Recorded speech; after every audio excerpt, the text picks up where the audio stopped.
receive sa award ko din gani atong chapel youth leader na may receive sa award.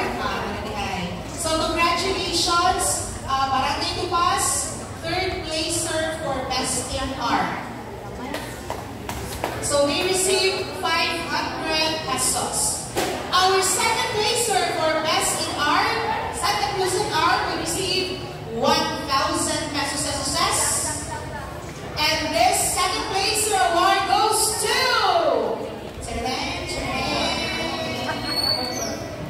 second place, Poblacion Sur.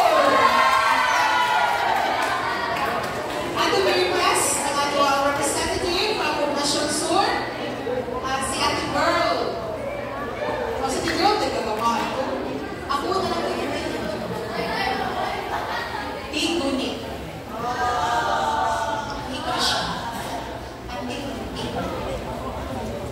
Okay, and who will be the winner of our Santa Cruzan Art? Isay Inuha. Isay Inuha man. Nagkakapoy naman na sila ko eh. Ako may wakakapoy ang igutok ko. Our first placer for Best in Art 2024 goes to sound system. First placer will receive 1,500 pesos, and this award goes to Barangay Mag-Asong. Congratulations! Representative from Barangay